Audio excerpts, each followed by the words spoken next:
श्री गोपीजन वल्लभाय नमः। श्रीमदाचार्य शरण कमलेभ्यो नमः। श्री गोसाई जी परम दयालवे नमः। श्री गुरुवे नमः।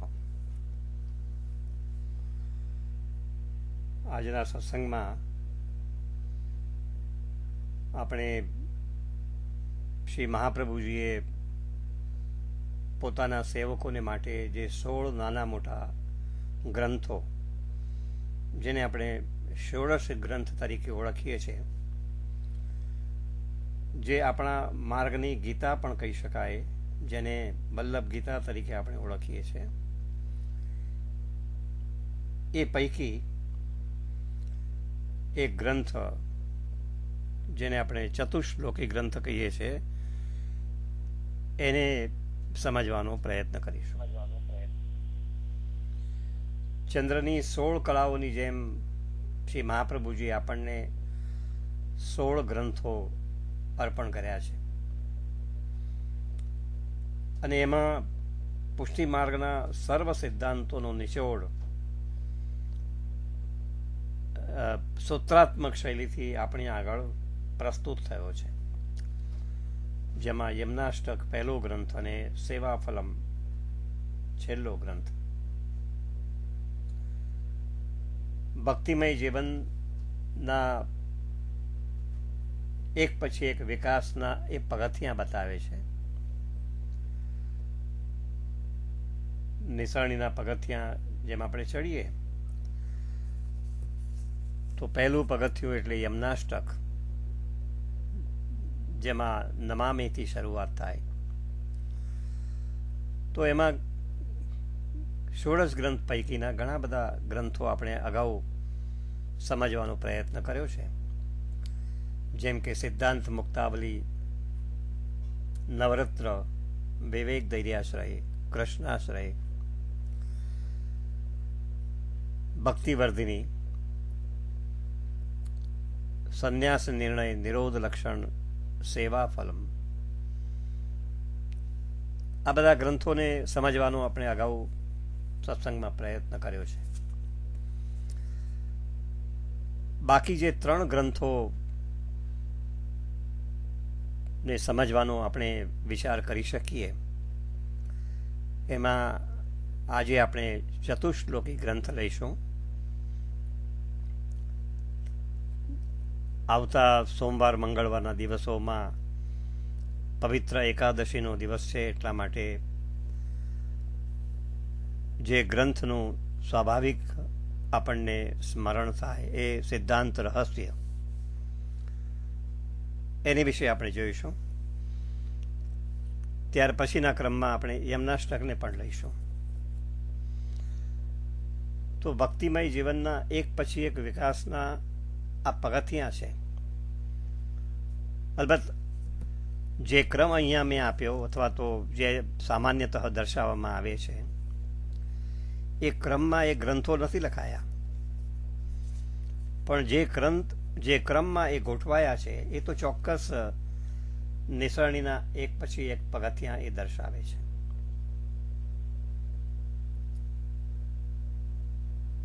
આ ગ્રંથની રચના સંવત 1584 શ્રી મહાપ્રભુજીએ કરી, અને કોને માટે કરી? તો ગોધરાના રાણા વ્યાસને માટે. રાણા વ્યાસને બહુ જ અભિમાન હતું પોતાના જ્ઞાનનું. પોતે જે કંઈ જાણે છે એનો અનહદ કહી શકાય એવો મદ એનામાં પ્રવર્તતો હતો.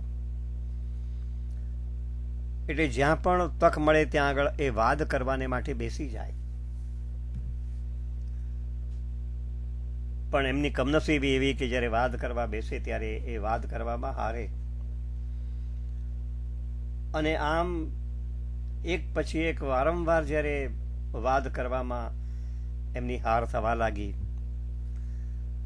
ત્યારે એમને જીવન પ્રત્યે એક પ્રકારનો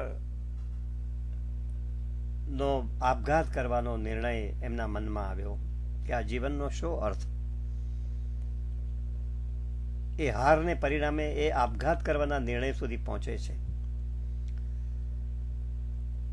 કાશીમાં ગંગા ઘાટે પણ એ પહોંચે છે આપઘાત કરવાના નિર્ણય સાથે, જ્યાં મહાપ્રભુજી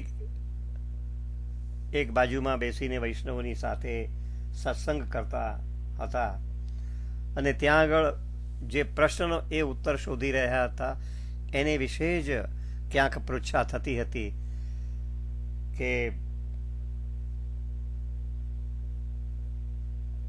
આપઘાત કરવામાં આવે તો એનું શું પાપ હોય. તો કાશીમાં ગંગા ઘાટે રાણા વ્યાસ આવ્યા છે આપઘાત કરવાના નિર્ણય સાથે, અને શ્રી મહાપ્રભુજીના મુખે સત્સંગમાં એ સાંભળે છે કે આપઘાત કરવા જેવું બીજું કોઈ પાપ નથી. અને આ શબ્દો એના હૃદયને સ્પર્શી જાય છે, એનામાં વધારે ઉત્સુકતા જાગે છે. શ્રી મહાપ્રભુજીના એ દર્શન કરે છે, શ્રી મહાપ્રભુજીના શરણે આવે છે અને રાણા વ્યાસને પછી શ્રી મહાપ્રભુજી નામ નિવેદન કરાવે છે અને એ ગ્રંથ રાણા વ્યાસને શ્રી મહાપ્રભુજી શીખવાડે છે. આ એની ટૂંકી ઐતિહાસિક જે પરિપ્રેક્ષ્ય છે એ આપણે એટલા માટે જાણવું જોઈએ કે રાણા વ્યાસમાં જે અભિમાન હતું એ છૂટ્યું એટલું જ નહીં, પણ એનો આપઘાત કરવાનો જે નિર્ણય હતો એ પણ શ્રી મહાપ્રભુજીના સંસ્પર્શથી, એમની વાણીના સંસ્પર્શથી પરિવર્તન આવે છે. રાણા વ્યાસનું આખું જીવન પરિવર્તિત થાય છે. સત્સંગનો શું મહિમા છે એ આમાંથી આપણે પણ તારવી શકીએ છીએ. આ ચતુશ્લોકી ગ્રંથનું સાર તત્વ શું? તો દરેક માણસ દુઃખની નિવૃત્તિને માટે અને સુખની પ્રાપ્તિને માટે હંમેશા એક યા બીજા પ્રકારના પ્રયત્નો કરતો જ રહે છે.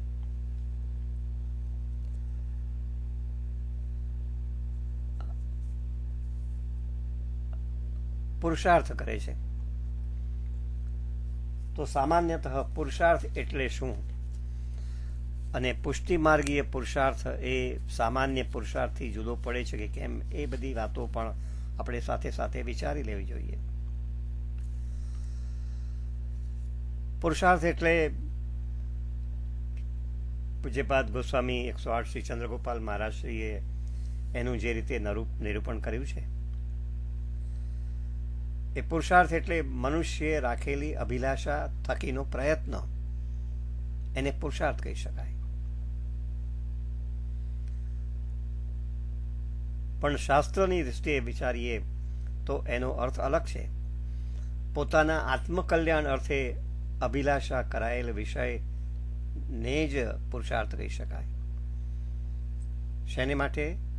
તો અભિલાષા તો છે, પણ અભિલાષા શેની છે? તો પોતાના આત્મકલ્યાણને અર્થે એ અભિલાષા સેવે છે, અને એ અભિલાષા થકી જે યત્ન કરે છે એને આપણે શાસ્ત્રોની દ્રષ્ટિએ પુરુષાર્થ તરીકે ઓળખી શકીએ. માણસ જીવનમાં જે પ્રવૃત્તિઓ કરે છે એની પાછળનો આખરે હેતુ તો શું છે? તો દુઃખ નિવૃત્તિ અને સુખની પ્રાપ્તિ. આ બે હેતુઓને અનુલક્ષીને એ પુરુષાર્થ કરતો હોય છે. મને સુખ પ્રાપ્ત થાવ એવી એનામાં અભિલાષા હોય, મારું દુઃખ દૂર થાય એવી અભિલાષા, એવી મનોકામના એ વ્યક્તિમાં હોય. એટલે અભિલાષા કરાયેલ વિષયને અર્થે એ પ્રયત્નશીલ બને, એ વિષયને અર્થે એ અનેક પ્રકારના જે પ્રયત્નો કરે એને આપણે પુરુષાર્થ કહી શકીએ. પણ જ્યારે આવો પુરુષાર્થ કરવા એ બેસે ને ત્યારે એને પરિશ્રમ કરવો પડે.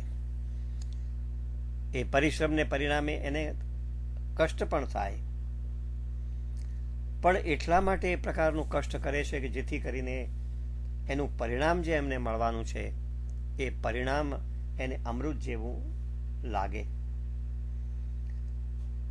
મને સુખ મળશે કે મારું દુઃખ દૂર થશે એવા વિશ્વાસથી, એવા જ્ઞાનથી એ ચોક્કસ પ્રયત્ન કરે છે, પુરુષાર્થ કરે છે. આ બે પુરુષાર્થને શાસ્ત્રમાં ધર્મ પુરુષાર્થ અને મોક્ષ પુરુષાર્થ તરીકે ઓળખવામાં આવે છે. ધર્મ પુરુષાર્થ અથવા તો વેદમાં એને પ્રવૃત્તિ માર્ગ પણ કહી શકાય. તો ધર્મ પુરુષાર્થ અથવા તો પ્રવૃત્તિ માર્ગ એ સુખ પ્રાપ્તિ માટે, અને મોક્ષ પુરુષાર્થ અથવા તો નિવૃત્તિ માર્ગ, વેદમાં એને નિવૃત્તિ માર્ગ પણ કહેવામાં આવે. તો મોક્ષ પુરુષાર્થ અથવા તો નિવૃત્તિ માર્ગ એ દુઃખ નિવૃત્તિને માટે. તો આ રીતે આ બે પુરુષાર્થને અનુલક્ષીને વ્યક્તિ હંમેશા એક બીજા પ્રકારના પુરુષાર્થો કરે છે.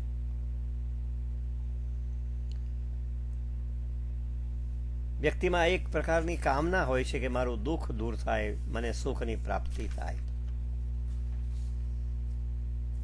પણ તમે જાણો છો કે સુખ અને દુઃખ એ તો હંમેશા એકબીજાની સાથે સંકળાયેલા છે, અવિરત. સુખ પછી દુઃખ, દુઃખ પછી સુખ, આવું પેલું સાયકલના પૈડાની માફક. કારણ કે સુખ અને દુઃખ આખરે તો એ મનુષ્યના કર્મનું ફળ છે.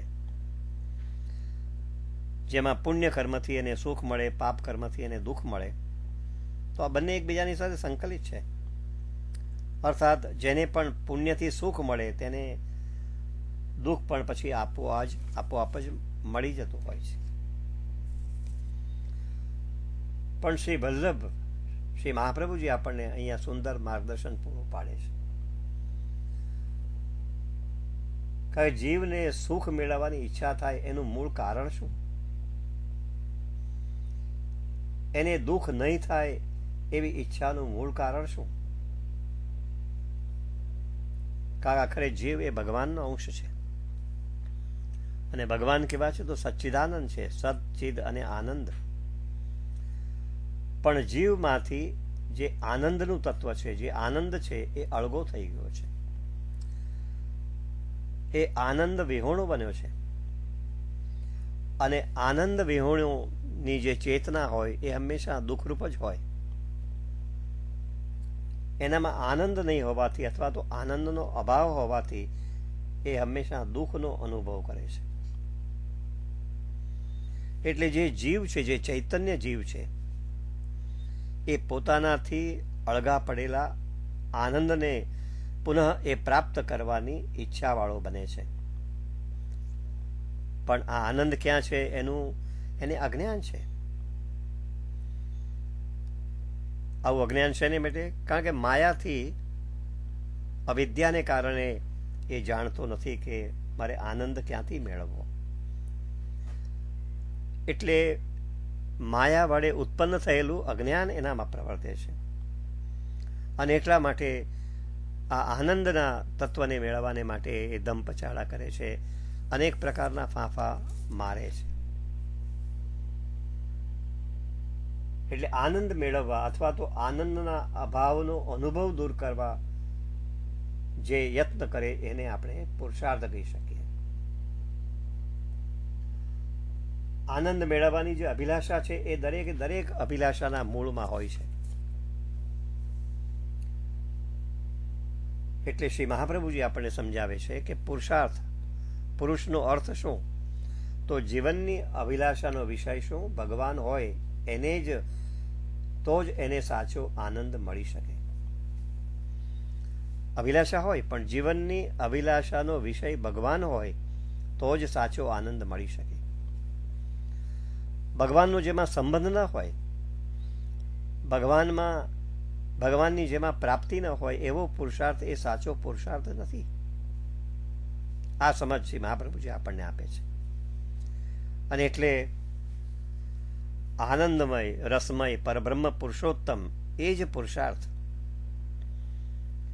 અને એ માટેના જે પ્રયત્નો, ધર્મ, અર્થ, કામ અને મોક્ષ છે એ ચતુશ્લોકી ગ્રંથના માધ્યમથી રાણાવ્યાસના નિમિત્તે શ્રી મહાપ્રભુજી આપણને સમજાવે છે. આ ચતુશ્લોકી ગ્રંથની વિશિષ્ટતાઓ છે. એની પહેલી વિશિષ્ટતા તો શું છે કે એક તો લઘુ ગ્રંથ છે, સૌથી નાનામાં નાનો ગ્રંથ છે. બીજી પણ એની વિશિષ્ટતા કે બીજા બધા જે ગ્રંથો છે એ ગ્રંથોમાં વિષય પ્રમાણે નામકરણ ગ્રંથનું થયું છે, જ્યારે આ ગ્રંથનું નામકરણ શ્લોકની સંખ્યાને આધારે થયું. 4 શ્લોક છે, તો શ્લોકની સંખ્યાને આધારે એનું નામકરણ થયું ચતુશ્લોકી ગ્રંથ. એની ત્રીજી પણ એક વિશિષ્ટતા છે કે સર્વ ગ્રંથોનો સાર એ 16 ગ્રંથ, અને એનો પણ સાર શેમાં? તો ચતુશ્લોકી ના 4 શ્લોકમાં આપણને પ્રાપ્ત થાય. જેમ ગુલાબ હોય તો સેંકડો ગુલાબો ભેગા કરીએ અને એમાંથી અર્ક કાઢીએ તો એ અર્ક બહુ અલ્પ હોય, 1 તોલો અલ્પ, એને માટે હજારો ગુલાબો એકત્રિત કરવા પડે. તો આ ચતુશ્લોકી ગ્રંથ એ 16 ગ્રંથ પૈકીનો એક અર્ક સમાન છે એમ આપણે કહી શકીએ. આ એની વિશિષ્ટતા છે. આપણને કોઈ પૂછે કે પુષ્ટિ ભક્તિના બધા સિદ્ધાંતોમાં મૂળ મુખ્ય સિદ્ધાંત કયો, એમ કોઈ પૂછે તો બહુ સ્વાભાવિક રીતે આપણે જવાબ આપી શકીએ કે સિદ્ધાંત મુક્તાવલીમાં શ્રી મહાપ્રભુજીએ જે કહ્યું ને, કૃષ્ણ સેવા સદા કાર્યા, એ મુખ્ય સિદ્ધાંત છે. પણ બધા ગ્રંથોમાં કૃષ્ણ સેવા વિશેનો આગ્રહ કે એને માટેની આજ્ઞા શ્રી મહાપ્રભુજી આપણને આપી છે. ભગવદ સેવા એ જ 16 ગ્રંથોનો કેન્દ્રવર્તી વિચાર રહ્યો છે. પણ એ બધામાં સર્વ ગ્રંથોના સારરૂપ જો કોઈ હોય ને, તો એનો સાર આપણને ચતુશ્લોકી ગ્રંથમાં પ્રાથમિક તબક્કામાં જ શ્રી મહાપ્રભુજી આપણને બતાવે છે. આમ તો આ 10મો ગ્રંથ છે, 16 ગ્રંથનો આ 10મો ગ્રંથ છે, જેને ચતુશ્લોકી ગ્રંથ કહીએ છીએ. તો 16 ગ્રંથનું આ અર્ક છે. અને શેને માટે શ્રી મહાપ્રભુજી આપણને આ ગ્રંથ આપ્યો? તો પુષ્ટિ માર્ગીય પુરુષાર્થ સમજાવવાને માટે રાણા વ્યાસના નિમિત્તે આ ગ્રંથ આપણને આપ્યો કે શ્રી કૃષ્ણમાં જ સર્વ પુરુષાર્થ સિદ્ધ થાય છે. શ્રી કૃષ્ણ જ મારા ધર્મ, શ્રી કૃષ્ણ જ મારા સર્વ અર્થ, શ્રી કૃષ્ણ જ મારા સર્વ પાપ કામરૂપ, અને શ્રી કૃષ્ણ જ મારા મોક્ષરૂપ. તો અલૌકિક ભક્તિ માર્ગના જે 4 પુરુષાર્થ છે, એ 4 પુરુષાર્થ શ્રી કૃષ્ણમાં જ આપણને પ્રાપ્ત થાય. ભગવાન અંશી છે અને આપણે અંશ, તો અંશીની સેવા કરવી એ જ એનો ધર્મ પુરુષાર્થ. ભક્તના અર્થરૂપ કોણ છે? તો ભક્તના અર્થરૂપ કૃષ્ણ પોતે જ છે. કેમ કે પ્રભુ સર્વસમર્થ છે, તો એનો આ અર્થ પુરુષાર્થ. સર્વાત્મ ભાવથી જો પ્રભુને આપણા હૃદયમાં ધારણ કરવામાં આવે તો આપણી બધી જ ઈચ્છાઓ એનાથી પરિપૂર્ણ થાય છે. એ આપણો કામ પુરુષાર્થ. અને સેવા સ્મરણ કરનાર ભક્તને પ્રભુ સ્વરૂપાનંદનું દાન કરે, એ જ એનો મોક્ષ. તો આ રીતે શ્રી મહાપ્રભુજીએ ચતુશ્લોકી ગ્રંથમાં આ 4 પુરુષાર્થનું વિવરણ આપણી આગળ મૂક્યું છે. આ 4 જે શ્લોક છે ને, એ ભાગવતના વૃત્તાસુર ચતુશ્લોકી સાથે ગાઢ સામ્ય ધરાવે છે.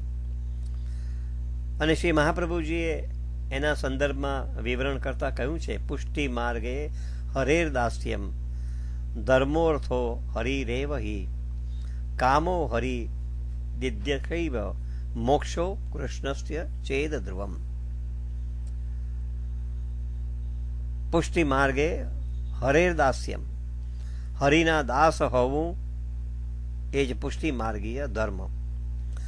ધર્મો અર્થો હરિરેવ હિ, પુષ્ટિ ભક્તોના અર્થ સ્વયં શ્રી હરિ જ, હરિરેવ હિ. અને હરિના દર્શનની કામના એ જ પુષ્ટિ માર્ગીય કામ. અને છેલ્લી પંક્તિમાં મોક્ષો કૃષ્ણસ્ય, શ્રી હરિના દર્શનની કામના જ, અને સર્વાત્મ ભાવથી શ્રી કૃષ્ણના બની જવું એ જ પુષ્ટિ માર્ગીય મોક્ષો કૃષ્ણસ્ય ચેદ ધ્રુવમ. શ્રી કૃષ્ણના બની જવું સર્વાત્મ ભાવથી એ જ મોક્ષ છે, એમ શ્રી મહાપ્રભુજી આ વિવરણમાં પણ આપણને સમજાવે છે. તો ગ્રંથને જો આપણે બરાબર લઈએ, સમજવાની કોશિશ કરીએ તો સર્વદા સર્વભાવે ન ભજનીયો વ્રજાધિપો સ્વસ્યાયમેવ ધર્મો હિ નાન્ય ક્વાપી કદાચન. હંમેશા સદા નિરંતર સર્વભાવેન સર્વાત્મ ભાવથી સર્વ પ્રકારે વ્રજાધીશ એટલે વ્રજના અધિપતિ એવા શ્રી કૃષ્ણની ભજનીઓ સેવા કરવી જોઈએ. સ્વસ્ય એયમેવ સ્વસ્યાયમેવ ધર્મો હિ એટલે જીવને પોતાનો આ જ ધર્મ છે. બહુ ભારપૂર્વક શ્રી મહાપ્રભુજી કહે છે કે જીવને પોતાનો આ જ ધર્મ છે, ન અન્ય. આ સિવાય એનો બીજો કોઈ પણ ધર્મ નથી. નાન્ય ક્વાપી કદાચન, કોઈ પણ દેશમાં, કોઈ પણ કાળમાં, કોઈ પણ સમયે એનો એ સિવાય બીજો કોઈ ધર્મ નથી. એનો માત્ર એક જ ધર્મ છે કે વ્રજના અધિપતિ એવા શ્રી કૃષ્ણની આપણે સેવા કરવી. આગળ જણાવ્યું તેમ કે આપણે અંશ છે, અને એટલે અંશીની સેવા કરવી એટલે કે પ્રભુની સેવા કરવી. આપણે બ્રહ્મ સંબંધ લીધો છે, આપણે સર્વસ્વ પ્રભુને સમર્પણ કરી દીધું છે. આપણે શ્રી પ્રભુના સેવક છે, દાસ છે. અને દાસનો ધર્મ શું? તો પોતાના સ્વામીને સુખ થાય એ રીતે દાસે સ્વામીની સેવા કરવી.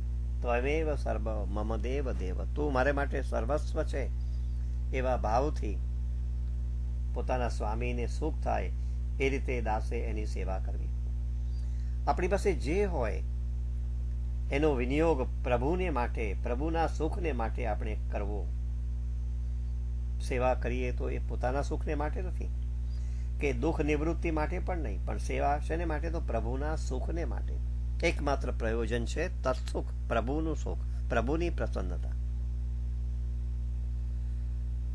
અને શ્રી કૃષ્ણ જે વ્રજના અધિપતિ છે, તો એવા અધિપતિની સેવા કયા ભાવથી આપણે કરવી જોઈએ? તો વ્રજમાં રહેતા જે નિસાધન જીવો છે, જે ગોપિકાઓ છે, એટલે વ્રજમાં રહેતા જીવો જે ભાવથી પ્રભુની સેવા કરે છે, એવા ભાવથી એ ગોપીજનોની પાસે શું હતું? એમની પાસે કઈ સંપત્તિ હતી? તો એમની પાસે બીજી કોઈ સંપત્તિ નહોતી. ભારોભાર એમનું હૃદય સ્નેહથી છલકતું હતું. ભરપૂર માત્રામાં એમની પાસે સ્નેહની સંપત્તિ હતી. તો વ્રજમાં રહેતા જીવો યશોદાના ખોળામાં બાળકૃષ્ણની જે રીતે સેવા કરતા, અથવા તો વ્રજમાં સ્વામિનીજી સાથે વિહાર કરતા પ્રભુની જે રીતે સ્મરણ કરતા, એ રીતે શ્રી ઠાકોરજીની સેવા આપણે કરવી જોઈએ. આ વ્રજના અધિપતિ જે કૃષ્ણ છે એ કેવા છે? તો અવ્યય છે, જેનો વ્યય નથી, જેનો નાશ નથી, અપ્રમેય છે. એટલે બુદ્ધિ બળથી જે જાણી શકાય નહીં, અપ્રમેય. એ નિર્ગુણ છે, એ ત્રણેય ગુણોથી પાર છે, પ્રાકૃત ગુણોથી પર છે. તો આવા વૈકુંઠના નાયક જ્યારે એની પોતાની પૂર્ણતા સહિત વ્રજમાં પધારે ત્યારે એને આપણે કૃષ્ણ તરીકે ઓળખીએ છીએ. અને શેને માટે?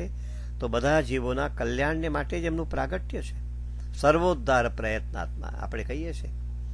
બધા જીવોના કલ્યાણને માટે એમનું પ્રાગટ્ય છે. એટલે આવી ભગવત સેવા પુષ્ટિ માર્ગી વૈષ્ણવે કોઈ પણ સ્થળે ને કોઈ પણ સમયે કરવી જોઈએ. આ સિવાય એનો બીજો કોઈ ધર્મ નથી. પુષ્ટિ માર્ગીય ભક્તિ જીવે કરેલા સાધન પર આધારિત નથી. આવી ભક્તિમાં પ્રભુની કૃપા જ નિયામક છે, અને પ્રભુની કૃપામાં કોઈ કાર્યકારણનો સંબંધ હોતો નથી. એટલે આપણે શું કહ્યું શરૂઆતમાં કે વ્રજ ભક્તોને આપણા ગુરુ માનીએ, કે જે રીતે નિષ્કામ ભાવથી, ધન્યતાથી, હૃદયપૂર્વક વ્રજ ભક્તોએ શ્રી પ્રભુની સેવા કરી, પ્રભુના સુખનો વિચાર કરીને પ્રભુની સેવા કરી, એ જ આપણો પણ પ્રથમ પુરુષાર્થ છે. પણ શ્રી મહાપ્રભુજીએ પ્રથમ પંક્તિમાં બહુ સુંદર રીતે પુષ્ટિ ભક્તિ એટલે શું અને પુષ્ટિ ભક્તનું કર્તવ્ય શું એ બહુ જ સરળતાથી આપણી આગળ મૂકી દીધું છે. બીજા કોઈ ગ્રંથોનું અધ્યયન કદાચ ન કર્યું હોય તો પણ આ એક પંક્તિને પણ જો આપણે ધ્યાનમાં લઈએ તો પણ આપણને શ્રી મહાપ્રભુજીના વિચારોનો અર્ક ચોક્કસ આપણને પ્રાપ્ત થઈ શકે. સર્વદા સર્વભાવેન ભજનીયો વ્રજાધિપ. સેવા ક્યારે કરવી?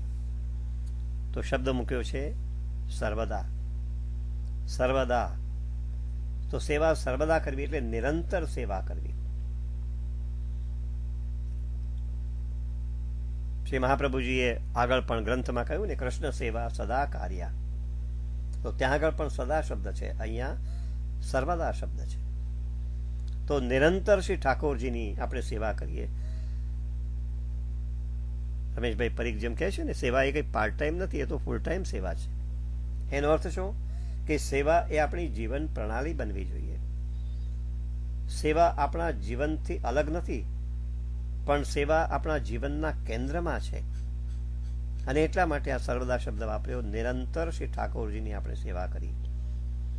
આપણે સૂઈએ, ઉઠીએ, બેસીએ, જાગીએ, ખાઈએ, જે કંઈ કરીએ, પણ એ બધી જ પ્રવૃત્તિઓનું આ બધું જ ભગવદ સેવાના અંગ બની જાય, એનો અર્થ છે સર્વદા. શ્રી કૃષ્ણનું અનુસંધાન, આ બધી જ ક્રિયાઓ વખતે શ્રી કૃષ્ણનું જ અનુસંધાન રહે. ક્ષણે ક્ષણે કૃષ્ણનું અનુસંધાન રહે. બીજા શબ્દોમાં કહીએ તો આપણું જીવન શ્રી પ્રભુના સુખને માટે સેવામય બનાવીએ. એ ભાવ શ્રી મહાપ્રભુજીએ સેવા ક્યારે કરવી એમાં બતાવ્યો. સર્વદા નિરંતર શ્રી ઠાકોરજીની સેવા જીવનના 24 કલાક સાથે વણાયેલી હોય. અને શ્રી હરાયજી મહાપ્રભુજીએ પણ શિક્ષાપત્રમાં સમજાવ્યું કે પુત્ર પ્રાપ્તિ પણ શેને માટે? તો ભગવત સુખને માટે. દંત ધાવન પણ શેને માટે? તો ભગવત સુખને માટે. આપણે જે કંઈ પ્રવૃત્તિઓ કરીએ છીએ એ બધી જ પ્રભુના સુખને માટે. આપણા જીવનના કેન્દ્રમાં આપણે પ્રભુને મૂકી દઈએ છીએ અને એ રીતે પ્રભુમય જીવન આપણે જો જીવીએ. આખરે આપણો ભાવ શું હોવો જોઈએ? તો વ્રજભક્તોનો ભાવ. આપણામાં વ્રજભક્તોનો ભાવ છે નહીં, પણ આપણી ભક્તિને ભાવનાના માધ્યમથી ક્યાં સુધી આપણે પહોંચાડવાની છે? તો આપણી ભક્તિને આપણી ભાવનાના માધ્યમથી વ્રજભક્તોના ભાવ સુધી આપણે પહોંચાડવાની છે. અને તો છોલા અને 56 ભોગ જે કંઈ પછી ભાવપૂર્વક આપણે શ્રી ઠાકોરજીને ધરીશું તેનો એક સરખો સ્વાદ થી એ ઠાકોરજી એને અંગીકાર કરશે, એ સ્વીકાર કરશે. એટલે ભગવત સેવા કેવળ ભાવની જ અપેક્ષા રાખે છે, બીજા કશાની અપેક્ષા રાખતો નથી. અને એટલા માટે એની સાથેના બીજો શબ્દ શ્રી મહાપ્રભુજીએ આપણને આપ્યો છે કે સેવા ક્યારે કરવી અને કેવી રીતે કરવી? તો સર્વાત્મ ભાવથી, સર્વભાવથી સેવા કરવી. ભગવત સેવા એ કેવળ ભાવની જ અપેક્ષા રાખે. પ્રભુ મને માત્ર તમારો દાસ બનાવો, દાસો અહમ. અને આવો ભાવ, સર્વાત્મ ભાવ, તમે જ મારું સર્વસ્વ છો, તમે જ મારા માતા પિતા, ધન, વિદ્યા, મિત્ર, બધું જ. એ સર્વ પ્રકારના ભાવથી શ્રી ઠાકોરજીની આપણે સેવા કરીએ. આવા ભાવથી શ્રી કૃષ્ણને આપણા ઘરમાં પધરાવીએ. વ્રજભક્તો એ જ આપણા ગુરુ છે. વ્રજભક્તોની ભાવનાનું જ અનુસરણ આપણે કરીએ. અને અહીંયા બીજો શબ્દ વાપર્યો છે ભજનીય. સર્વાત્મ ભાવથી સર્વદા સર્વભાવેન ભજનીયો વ્રજાધિપ. અહીંયા વ્રજના અધિપતિ એવા કૃષ્ણની સેવા કરવાની વાત છે, બીજા કોઈ કૃષ્ણની વાત નથી. અને ભજનીય શબ્દ છે, પૂજનીય શબ્દ નથી વાપર્યો, પણ કૃષ્ણ કેવા છે તો સેવનીય છે. અને શ્રી મહાપ્રભુજીએ જે ભજનીય શબ્દ વાપર્યો છે એમાં પણ તમે જોઈ શકો છો કે શ્રી મહાપ્રભુજીએ ક્યાંય કોઈ આદેશ નથી આપ્યો. ઇતિ મે મતિ એમ દરેકે દરેક ગ્રંથમાં એમને કહ્યું છે. અહીંયા પણ જે શબ્દ પ્રયોગ કર્યો છે ભજનીયો, તો એ કૃષ્ણ કેવા છે તો સેવનીય છે. શ્રી મહાપ્રભુજી ભગવદ સેવાની આવશ્યકતા આપણી આગળ પ્રસ્તુત કરે છે કે એના વિના આપણું અસ્તિત્વ જ નિરર્થક છે. પણ બહુ પ્રેમપૂર્વક અત્યંત આત્મીયતાના ભાવ સાથે શ્રી મહાપ્રભુજી એમનો પોતાના વિચાર આપણી આગળ પ્રસ્તુત કરે છે. કૃષ્ણની સેવા એ જ આપણો પ્રથમ પુરુષાર્થ, એ જ આપણો પ્રથમ ધર્મ. બીજા બધા ધર્મો છે ખરા, બીજી બધી ફરજો, લૌકિક ફરજો પણ આપણી હોઈ શકે, પણ એ ગૌણ છે, એ આકસ્મિક છે, એ બધી દેહાભિમાન પ્રેરિત હોય છે. એટલે એ છે ખરી, પણ એટલી મહત્વની નથી. આપણું મુખ્ય કર્તવ્ય તો શું છે? શ્રી ઠાકોરજીની નિરંતર આપણે ભાવથી સેવા કરીએ. કોઈક પ્રશ્ન પૂછે, નાનું બાળક પણ ક્યારેક પૂછે કે પ્રભુની સેવા ન કરીએ તો શું થાય? તો પુષ્ટિ જીવ સેવાથી વંચિત હોય તો શું? તો આપણે કહ્યું ને કે એના જીવનની નહીં, એના અસ્તિત્વની નિરર્થકતા જ છે. જેમ કોઈ જીવને, કોઈ પ્રાણીને પ્રાણવાયુ જો ન મળે ને તો એ બેચેન બની જાય. જેમ કોઈ રોગી હોય, એને કોઈ ઔષધિની જરૂર હોય, પણ એ ઔષધિ લાવી શકતો ન હોય, પ્રાપ્ત કરી શકતો ન હોય, તો એ અસ્વસ્થ બની જાય. ઊભો પાક હોય અને વરસાદની પ્રતીક્ષા કરતા હોઈએ અને વરસાદ ન આવે તો ઊભો પાક સુકાઈ જાય. નાનું બાળક હોય, એને માનું દૂધ ન મળે તો માના દૂધ વિના પણ એ પાંગળું બને, એ તરફડે. તો જે સ્થિતિ પેલા નાના બાળકની થાય, ઊભા પાકની સ્થિતિ થાય, રોગીની સ્થિતિ થાય, એવી જ પ્રભુની જો સેવા ન કરીએ ને તો પણ આપણી એવી જ સ્થિતિ ઉદ્ભવે. આપણું જીવન, આપણું અસ્તિત્વ આપણને નિરર્થક લાગે. એટલે સેવા ન કરીએ એવો પ્રશ્ન તો સ્વાભાવિક રીતે ઉદ્ભવવો ન જ જોઈએ. અને ઉદ્ભવે તો પણ આપણું જીવનના અસ્તિત્વ કેવું નિરર્થક બને છે એ પણ આમાંથી આપણે સમજી શકીએ છીએ. આ જ આપણો એકમાત્ર ધર્મ છે, પ્રથમ પુરુષાર્થ. અને સર્વાત્મ ભાવ, મારું મન આપના ગુણોને સાંભળતું જ રહે, મારી વાણી આપના ગુણોને ગાતી રહે, મારી ઇન્દ્રિયો, મારી સમગ્ર જે કાયા છે સર્વદા આપની સેવામાં જ નિમગ્ન રહે. પ્રભુ, આ જ ભાવથી હું ઠાકોરજીની સેવામાં રચોપચો રહું, એ જ એના મનની અભિલાષા છે. એટલે પુષ્ટિમાર્ગે જીવનો પહેલો પુરુષાર્થ એટલે શ્રી ઠાકોરજીની સેવા, નિરંતર સર્વાત્મ ભાવથી. બીજો શ્લોક છે જેમાં મહાપ્રભુજી વધારે સ્પષ્ટીકરણ કરે છે. અને શું સ્પષ્ટીકરણ આપે છે આપણને? એવમ સદાસ્મ કર્તવ્યમ, એટલે સેવારૂપી સ્વધર્મનું પાલન કરવું એ જ પુષ્ટિ જીવનું કર્તવ્ય છે. સ્મકર્તવ્યમ એવમ સદા સ્મકર્તવ્યમ, આ જ આપણું કર્તવ્ય છે. અને બીજી એની સાથે સાથે શ્રી મહાપ્રભુજી આપણને હૈયાધરણ આપે છે કે સેવારૂપી સ્વધર્મનું જો આપણે પાલન કરીશું, એ કર્તવ્યને નિભાવીશું તો સ્વયમેવ કરીષ્યતિ, એટલે પ્રભુ પોતે જ આપણા સર્વ કાર્ય, ભક્તના સર્વ કાર્યો સિદ્ધ કરશે. સ્વયમેવ કરીષ્યતિ, પ્રભુ સર્વ કાર્ય આપણા સિદ્ધ કરશે જ. એટલે આ પ્રમાણે હંમેશા સ્વધર્મનું પાલન કરવું.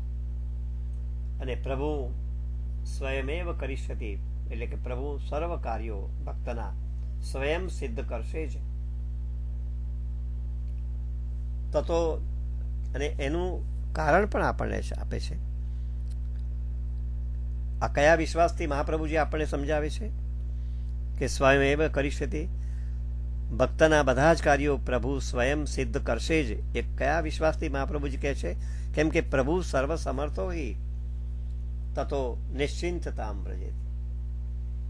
પ્રભુ સર્વ સમર્થ છે અને એટલા માટે ભક્તોએ નિશ્ચિંત બનીને રહેવું જોઈએ. ભક્તોને નિશ્ચિંતતા પ્રાપ્ત થવી જોઈએ. તો આ રીતે શ્રી મહાપ્રભુજી આ બીજા પુરુષાર્થની એટલે અર્થ પુરુષાર્થ કે જેમાં આપણા કર્તવ્યનો વિચાર છે. કર્તવ્ય શું આપણું? તો આપણા અર્થરૂપ શ્રી કૃષ્ણ જ છે. અને કેવા છે પાછા? એ સર્વ સમર્થ છે. એટલે બીજી કોઈ ચિંતા પુષ્ટિ ભક્તે કરવાની હોય જ નહીં. સમર્થને પધરાવ્યા પછી આપણે નિશ્ચિંત બની જઈએ. આપણા મનમાં બીજો કોઈ પછી ઉદ્વેગ હોઈ શકે જ નહીં. અને આખરે પ્રભુ તો અંતર્યામી છે, અને પ્રભુ અંતર્યામી છે એટલા માટે પણ આપણે નિશ્ચિંત બનવું જોઈએ. સર્વ સમર્થ છે એટલા માટે પણ આપણે નિશ્ચિંત બની જવું જોઈએ. પુષ્ટિમાર્ગીય વૈષ્ણવનો અર્થ એ લૌકિક દ્રવ્ય નથી, પણ અલૌકિક પ્રભુ શ્રી કૃષ્ણ છે. પુષ્ટિમાર્ગીય વૈષ્ણવનો અર્થ લૌકિક દ્રવ્ય નથી. આખરે લૌકિક દ્રવ્ય મેળવવા માટેના જે ઉધામાં આપણે કરીએ છીએ અને પછી તો એમાં એવા ગળા ડૂબ થઈ જઈએ છીએ કે જેમાં પ્રભુના સ્મરણ, પ્રભુના નામનું સ્મરણ કરવાનો પણ આપણને અવસર પ્રાપ્ત થતો નથી. એવી સ્થિતિ આપણે પહોંચીએ છીએ. અને ક્યારેક તો એમાંથી કડવાશ અને ક્લેશની સ્થિતિ પણ આખરે પેદા થતી હોય છે. એટલે લૌકિક જે અર્થ એમાં જ જો આપણે નિમગ્ન થઈએ, ધન મેળવવાની માત્ર કામનામાં જ, તો એમાંથી અનેક પ્રકારના અનર્થો ઉભા થાય. એ મેળવવામાં પણ અનર્થો અને એને ખર્ચવામાં પણ એક પ્રકારનો ક્લેશ જ ઉદ્ભવે. અને એટલા માટે શ્રી મહાપ્રભુજી આપણને સમજાવે છે કે એની પાછળ ન દોડતા. લૌકિક અર્થ નહીં, પણ આપણા અર્થરૂપ તો કોણ છે? તો શ્રી કૃષ્ણ જ. એનું જ આપણે સદા સેવન કરીએ, એ જ આપણો અર્થ પુરુષાર્થ એટલે કે બીજો પુરુષાર્થ. અને આપણે આગળ પણ જોયું છે કે સેવા એ કોઈ લૌકિક સંપત્તિ પર આધારિત નથી. કેમ કે આપણી સેવામાં મુખ્ય શું છે? તો સ્નેહ છે. સ્નેહ પ્રધાન આપણી સેવા છે. આપણી સેવા કેવી છે? ભાવાત્મક છે. એટલે ગિરધરજીના 56 ભોગમાં પ્રભુને જે આનંદ આવે ને, એટલો જ આનંદ પેલા છોલામાં પણ આવે, અથવા તો એના કરતા પણ વિશેષ આનંદ પ્રભુને આવે. એ આપણે જોયું છે. એટલે જ્યાં સુધી હૃદયમાં લૌકિક ભાવો છે ત્યાં સુધી આપણા હૃદયમાં અલૌકિક એવા પ્રભુને આપણે કેવી રીતે પધરાવી શકીશું? આનો તાપ આપણને હોય. કેમ કે જ્યાં સુધી હૃદયમાં લૌકિક ભાવો છે ત્યાં સુધી અલૌકિક એવા પ્રભુને પછી બહાર પ્રતીક્ષા જ કરવી પડે. પ્રભુને લાગશે કે હજુ મારું કોઈ સ્થાન નક્કી નથી, કેમ કે એના હૃદયમાં તો લૌકિક ભાવો જ રહેલા છે. તો મારે ક્યાં જવું?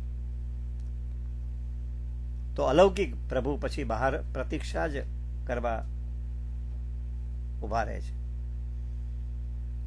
તો આપણા હૃદયમાં લૌકિક ભાવો નહીં, ધન પ્રાપ્ત કરવાની ઘેલછા નહીં, એની દોડ નહીં, પણ તલસાટ શેનો? તો પ્રભુનો તલસાટ. એટલે આપણા હૃદયને પણ આપણે નિર્મળ બનાવીએ, પવિત્ર બનાવીએ, સ્વચ્છ બનાવીએ, તો જ અલૌકિક એવા પ્રભુને આપણે આપણા હૃદયમાં પધરાવી શકીએ. પણ આવું ક્યારે? કે જ્યારે આપણે આપણા અર્થરૂપ કોણ છે? તો શ્રી કૃષ્ણ જ છે. જેના વિના મારે બીજું કશું ન જોઈએ. મારા સર્વાર્થરૂપ કેવળ હરિ જ છે. એમના સિવાય મારું બીજું કશું જ નથી. એના સિવાય મારે બીજું કશું ન જોઈએ. એ ભાવ આપણામાં હોય તો પરમાત્મા સ્વરૂપ અર્થ એ આપણા સાધનથી નથી મળતા. સર્વ સમર્થ છે અને પરમાત્મા જીવાત્માની પસંદગી કરે છે. એ જીવાત્માના સાધનની પરવા કરતા જ નથી.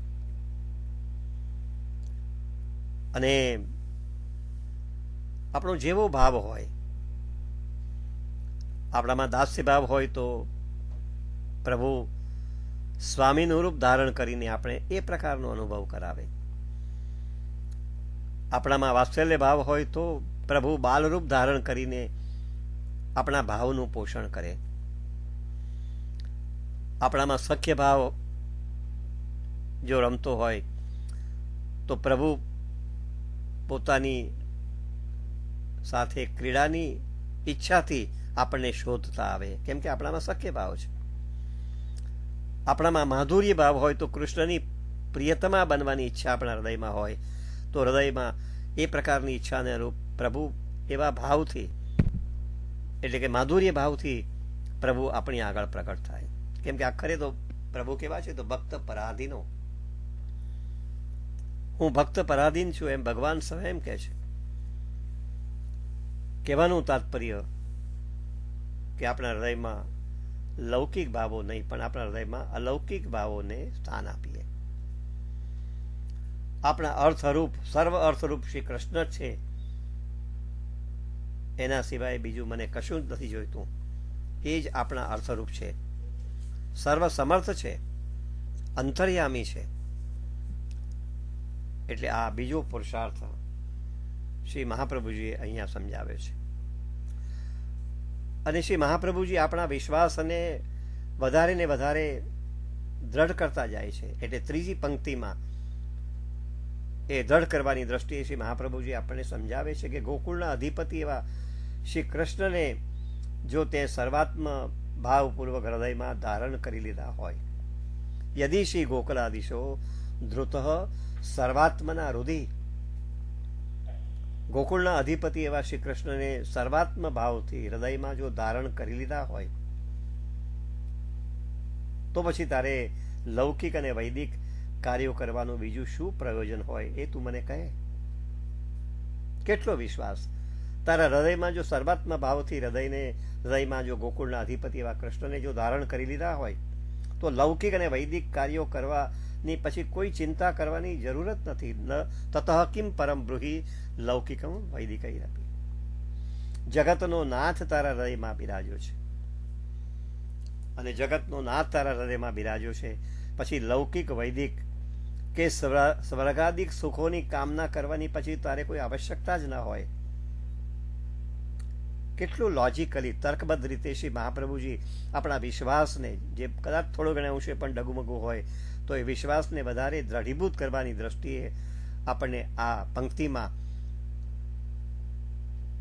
સમજાવે છે કે ગોકુળના અધિપતિ એવા કૃષ્ણ તારા હૃદયમાં તે બિરાજમાન કર્યા છે, ધારણ કર્યા છે સર્વાત્મ ભાવથી. તો પછી લૌકિક અને વૈદિક કાર્યો કરવાને માટે તું શું કરવા, એનું શું પ્રયોજન છે? લૌકિક વૈદિક સ્વર્ગાદી સુખોની કામના કરવાની તારે આવશ્યકતા શું છે? અલબત્ત લૌકિક કાર્યોથી આપણી પ્રતિષ્ઠા વધે, માન વધે, મોભો વધે, આપણી વાહ થાય, પણ એ આખરે બધું નાશવંત છે. એ આપણી સાથે કદી પણ આવતું નથી.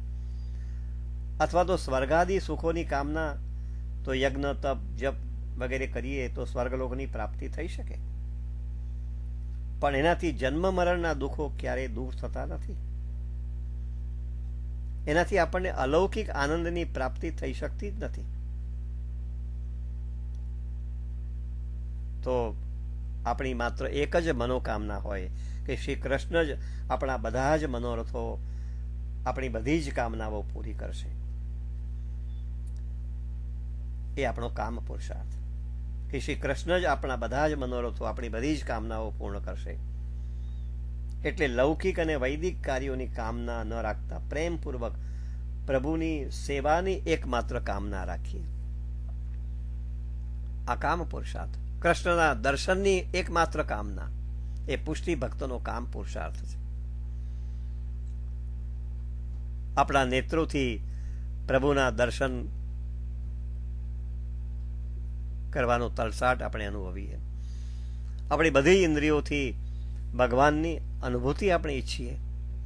દર્શન, સ્પર્શન, શ્રવણ, ધ્યાન, આ બધી જ ક્રિયાઓ દ્વારા બધી જ ઇન્દ્રિયોને આપણે ભગવાન તરફ વાળીએ. આ આપણો કામ પુરુષાર્થ, આપણી એક જ માત્ર કામના, અને તે છે શ્રી કૃષ્ણ જ આપણા બધા જ મનોરથો, આપણી બધી જ કામનાઓને પૂરી કરશે. કેમ પૂરી કરશે? કેમ કે સર્વ સમર્થ છે, એ અંતર્યામી છે. સર્વ સમર્થો હિ તતો નિશ્ચિંતતામ વ્રજિત એમ કહ્યું. અને પછી એનું કારણ આપ્યું કે ભાઈ તે તો તારા હૃદયમાં સર્વાત્મ ભાવથી ગોકુલના અધિપતિ એવા કૃષ્ણને ધારણ કર્યા છે, હૃદયમાં પધરાવ્યા છે. જગતના નાથ તારા હૃદયમાં બિરાજ્યા છે. પછી લૌકિક અને વૈદિક કે સર્વાદી સુખોની કામના કરવાની તારે આવશ્યકતા શું હોય?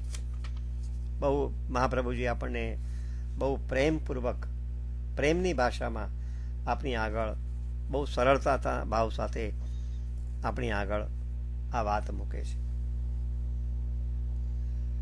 એટલે આપણા હૃદયમાં પ્રભુને પધરાવવાની એકમાત્ર કામના આપણે રાખીએ. પ્રભુના સાક્ષાત દર્શન કરવાની કામના, પ્રભુના સાક્ષાત દર્શન કરવાની તાલાવેલી આપણા હૃદયમાં નિરંતર ઉદ્ભવતી હોય. હરિ કરે સો બરી કરે. જીવનમાં ચારે બાજુ દુઃખો તો છે જ, પણ પ્રભુ સર્વ કંઈ સારું કરશે જ એવો દ્રઢ આશ્રય પૂર્ણ પુરુષોત્તમ શ્રી કૃષ્ણમાં આપણે રાખીએ. પૂર્ણ પુરુષોત્તમ શ્રી કૃષ્ણ જ આપણી બધી ઈચ્છાઓ પરિપૂર્ણ કરશે એવો દ્રઢ વિશ્વાસ આપણે કરીએ. આપણી બધી ઇન્દ્રિયોથી એમને ચાવીએ. એકવાર હૃદયમાં જો આપણે ધારણ કરીએ ને તો પછી પ્રભુને આપણે આપણી આંખોમાં પણ જોઈ શકીએ, કાનોથી સાંભળી શકીએ, આપણા હાથથી પકડી પણ શકીએ. કેમ? કેમ કે આપણી બધી ઇન્દ્રિયો પ્રભુ અભિમુખ બનીને રહે, એ જ માત્ર કામના. આપણી બધી ઇન્દ્રિયો ભગવાન અભિમુખ બની રહે, એ જ માત્ર આપણી કામના. એક જ તરસ, અને તે છે શ્રી કૃષ્ણના દર્શનની તરસ. અને આવું શ્રી મહાપ્રભુજી આપણને કેમ સમજાવે છે કે તારો કામ પુરુષાર્થ તો માત્ર શ્રી કૃષ્ણના દર્શનની તરસાટ. કેમ? તારે બીજું કશું વિચારવાનું નથી, લૌકિક વૈદિક કશું વિચારવાનો પ્રશ્ન રહેતો નથી. કેમ કે તારા હૃદયમાં શ્રીજી બાબાને પધરાવ્યા છે. અને ચોથો પુરુષાર્થ, અત સર્વાત્મના શાશ્વત ગોકુલેશ્વર પાદયો. અને પછી નિચોડ સ્વરૂપી શ્રી મહાપ્રભુજી અંતિમ શ્લોકમાં, ચોથા શ્લોકમાં આખરે સારરૂપ જે વાત કહેવી છે તે કહી દે છે. અત સર્વાત્મના શાશ્વત ગોકુલેશ્વર પાદયો સ્મરણમ ભજનમ ચાપી ન ત્યાજ્યમ ઇતિ મે મતિ. અને એથી સર્વાત્મ ભાવ વડે હંમેશા, અતઃ એટલે એ તેથી, સર્વાત્મના શાશ્વત એટલે હંમેશા, સર્વાત્મ ભાવ વડે ગોકુલેશ્વર પાદયો શ્રી કૃષ્ણના ચરણારવિંદનું સ્મરણમ ભજનમ, શ્રી કૃષ્ણના ચરણારવિંદનું સ્મરણ અને સેવા, ન ત્યાજ્યમ છોડવા નહીં, એ પ્રમાણે મારી મતિ છે. પછી તો તારે જે વિચારવું હોય તે, પણ મારી મતિ આ છે. તો પહેલી પંક્તિમાં બહુ પોઝિટિવલી શ્રી મહાપ્રભુજી આપણને વાત મૂકી, સર્વદા સર્વભાવે ન ભજનીયો વ્રજાધિપ. પછી તો તર્કબદ્ધ રીતે શ્રી મહાપ્રભુજી આપણને આગળ સમજાવતા ગયા. અને છેલ્લે નકારાત્મક રીતે નહીં પણ નેગેટિવલી પણ આપણી આગળ મૂકી દીધું આખું, કે ચરણારવિંદનું સ્મરણ અને સેવા તારે છોડવા નહીં, ન ત્યાજ્યમ, સર્વાત્મ ભાવ વડે હંમેશા શ્રી કૃષ્ણના ચરણારવિંદનું સ્મરણ અને સેવા કરવા, એને છોડવા નહીં, એ મારી મતિ છે. સર્વાત્મ ભાવથી શ્રી કૃષ્ણના બની જવું, એનું નામ જ પુષ્ટિ માર્ગીય વેગ.